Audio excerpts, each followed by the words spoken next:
Alright guys, what's going on? Welcome in. So we have an AFC East divisional rivalry game this upcoming Sunday, Jets-Dolphins in MetLife Stadium.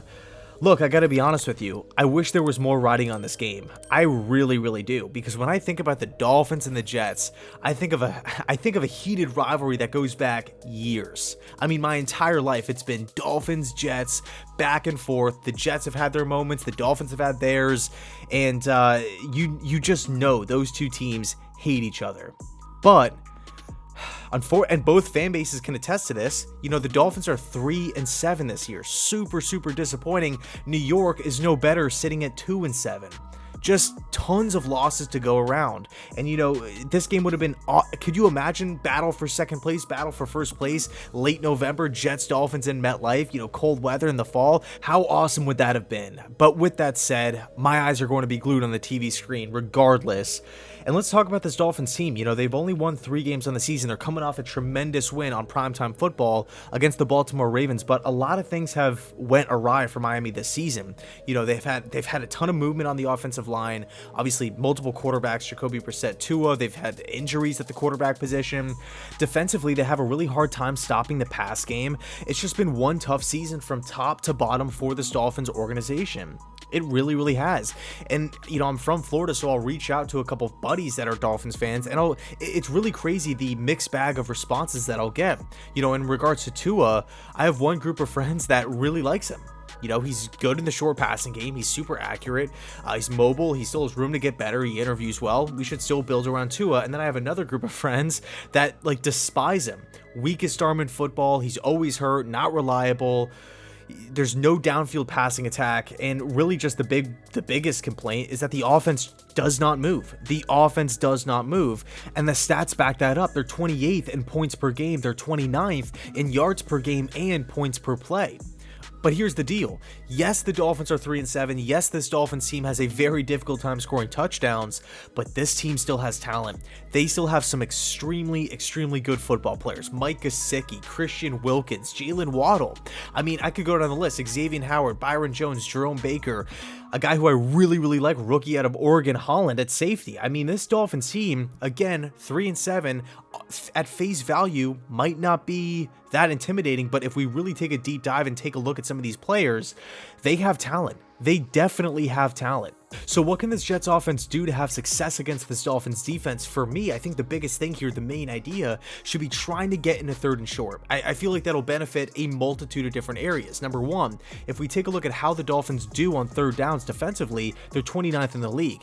This team struggles to get off the field on 3rd down. Opposing teams are constantly converting. The second benefit is clock control. You know, if we're taking 2 plays to get into 3rd and 2, 3rd and 3, and then we're converting on that 3rd down, we do that 4 times per drive. I mean, this Jets offense is going to eat the entire clock.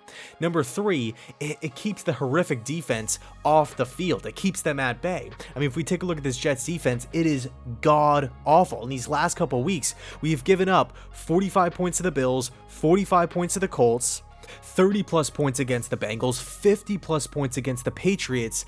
That is horrific. That is god awful defense. So if we could keep those guys on the sidelines, I feel like that'll benefit this team. So if Joe Flacco is, you know, he's checking it down, he's getting the backs involved in the pass game, just, you know, ball's leaving his hand quickly. We're getting into those 3rd and shorts. We're running behind Elijah Vera Tucker, our rookie left guard, a guy who I feel like has done a tremendous job really this season. He's had his ups and downs, but lately, this guy's been on a roll. I feel really good about the left guard position moving forward. So, I mean, if we're feeding Michael Carter, if we're getting the backs involved and then utilizing the play action game intermediate style, you know, if we take a look at that Falcons game, Atlanta, Miami, Matt Ryan did a great job selling the play action and hitting wide receivers over the middle of the field in the intermediate passing game. So maybe that's an area that Joe Flacco, Mike LaFleur can take and, you know, implement in this game. But all in all, get into those 3rd and shorts because there's a pretty good chance we're going to convert. So on defense, I really feel like the Jets need to lock up the field close to the line of scrimmage, try to take away that short passing game, a lot of zone, really make Tua think back there. We got to keep an eye on Mike Gesicki. This guy is an absolute playmaker. He can hurt you.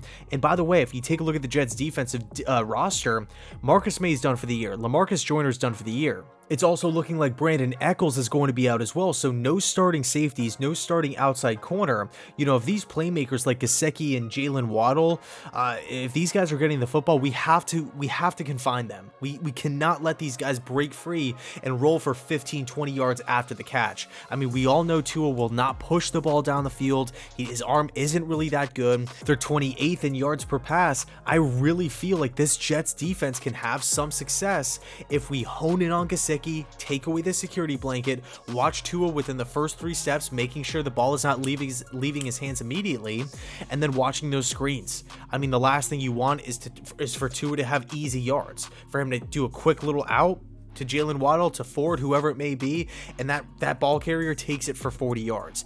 That cannot fly. So I wouldn't, and I know it's kind of contradictory because the Saleh system calls for limiting the deep ball, keeping everything in front of you. I really feel like in this matchup, though, we should maybe throw a couple different looks out there. Again, I don't really feel like Miami's going to be aggressive down the football field, trying to push the defense, trying to beat us over at the top. I really feel like the name of the game here is short passing and quick, easy reads for Tua and this Dolphins offense. So let me know your thoughts down below in the comment section. Where do you think the Jets can have success against this Dolphins team? What are you going to be looking for? And yeah, thanks so much for watching. And as always, go Jets.